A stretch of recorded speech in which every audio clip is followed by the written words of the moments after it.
Okay, so now we want to talk about, again, in some ways it's actually already done in Chapter 9, but we want to talk a little bit about this now to think about how the electoral system influences the party system, which then goes back and influences the electoral system. And so it's this kind of feedback loop that's going on that is foundational to our political system.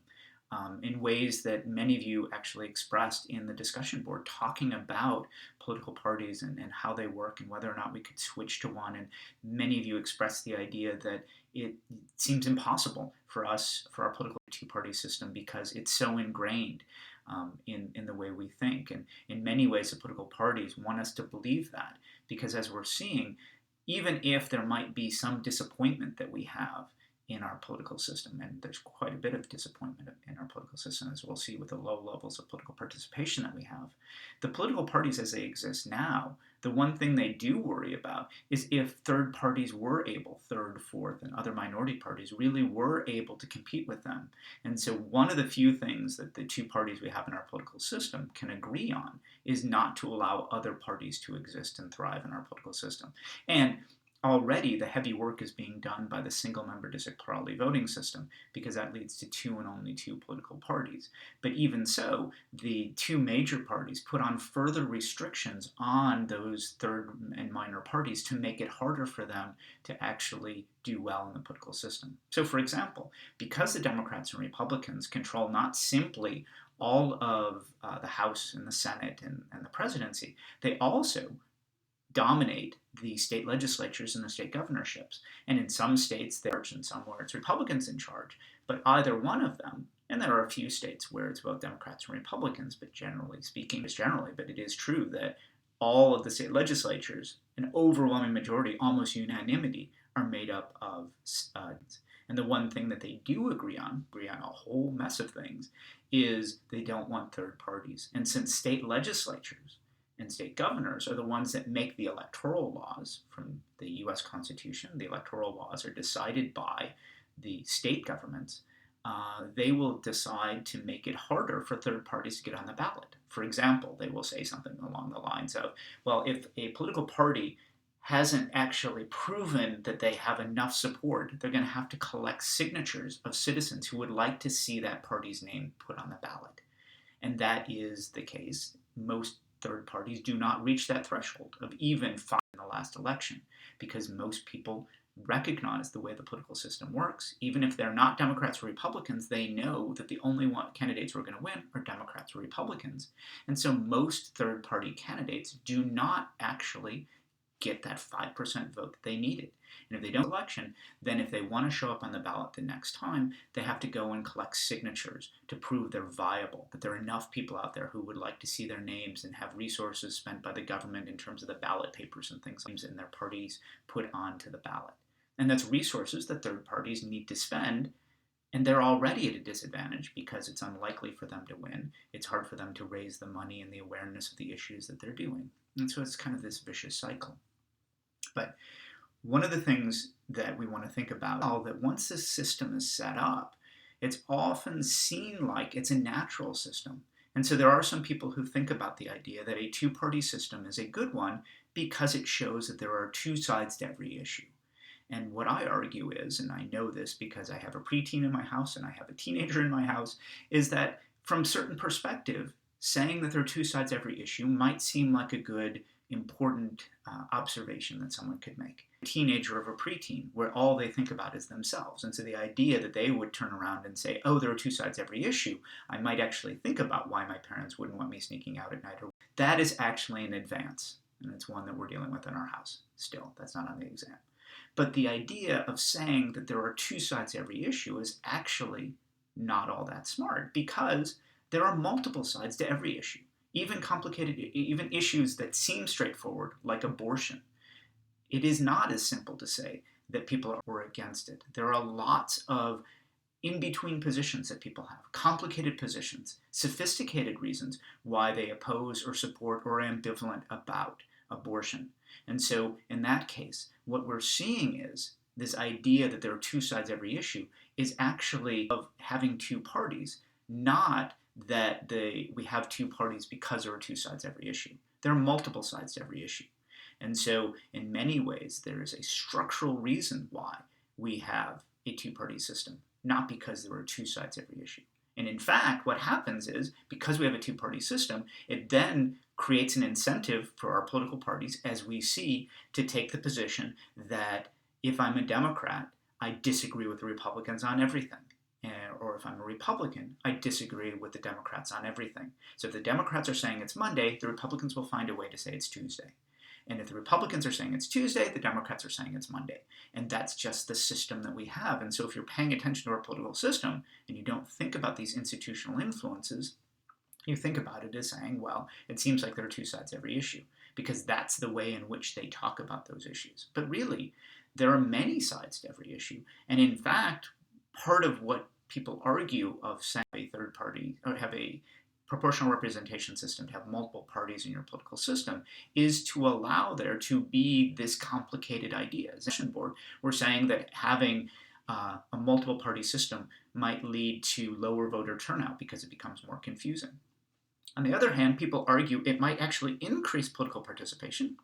Some of you made this argument, but it is because you're going to have political parties that will actually be clear about the positions that they take. The system that we have, there is an incentive for the two parties to be big tent parties. And there are two things that happen.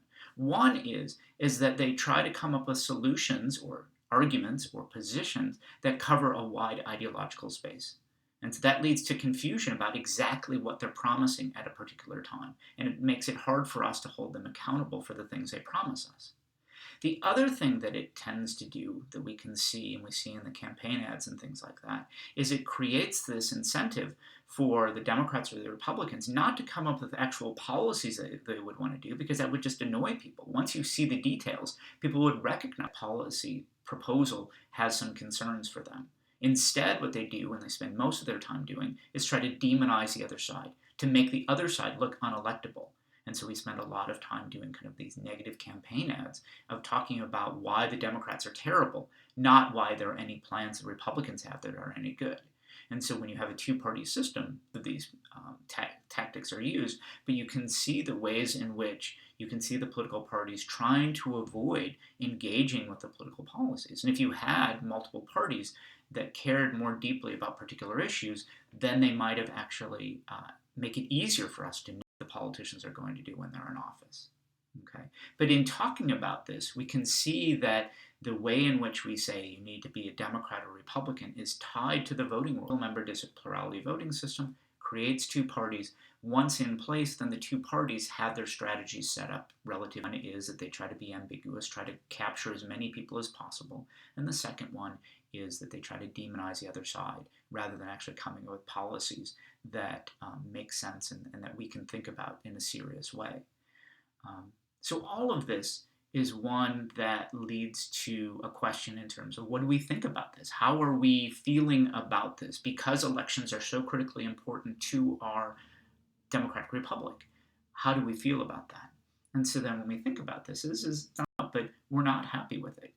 It is not a two-party system because we're happy with that. Some of you suggested that the system works and why fix a system that is broken. But many people argue that it is fundamentally broken because of the low voter turnout. The reason why so many people don't vote is because they see no real choices. The political parties don't represent the views that they would like. There are entire issues that the two political parties don't want to deal with. And they often are ones that matter to your age group mostly, because those are ones that are complicated problems that will require complicated solutions.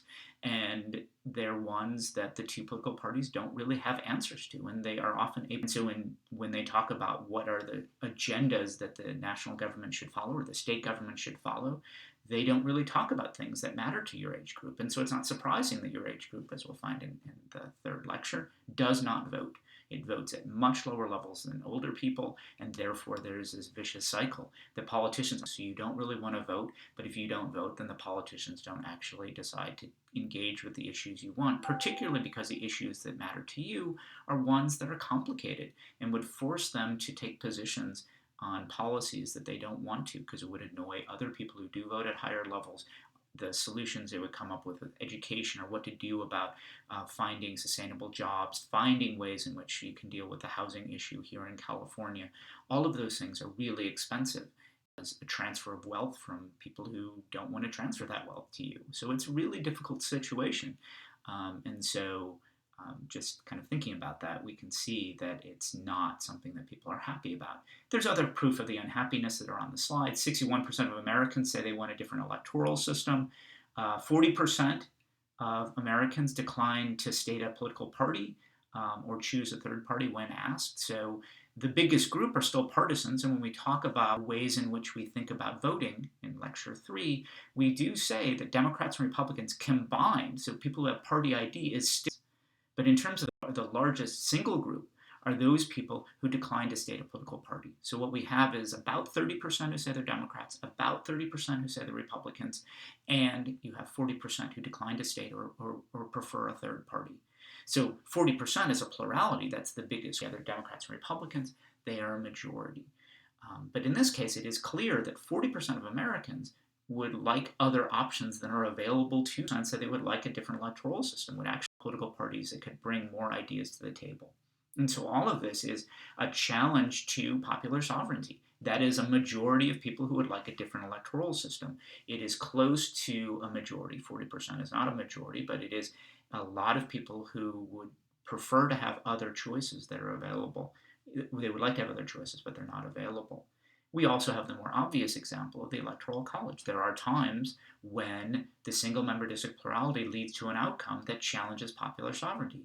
In the 2000 and 2016 elections, the candidate who had the most popular vote, in this case, it wasn't always a majority, but a plurality of the popular vote, didn't win the majority of the Electoral College. And so in that sense, it's a challenge to popular sovereignty because the candidate that the most Americans wanted didn't get elected. So it's a challenge to popular sovereignty in a number of ways. But it's also a challenge to political equality in ways that people don't necessarily recognize. And that is thinking about the idea that if you are a Democrat, Wyoming or North Dakota, they don't make a difference in terms of actually getting Democrats elected. They don't make a difference in terms of influencing how the Electoral College votes for your state are going to be allocated. Or similarly, if you're a Republican who lives in California or New York or other states, other blue states, it is one in which your vote doesn't mean the same. And so in that sense, it's a challenge to political equality. The challenge of popular sovereignty is one that we know relatively easily because of the example of the Trump getting elected despite having 5 million fewer votes than Hillary Clinton, and the example of Al Gore, who got more votes from the popular vote but did not get the majority of the Electoral College. We know that one. So that's a challenge to popular sovereignty. But this challenge of political equality is something that people don't necessarily think about. But if two pillars of the democratic republic, of a democracy standard, are being challenged, we have to think about whether or not this is something that we should just accept.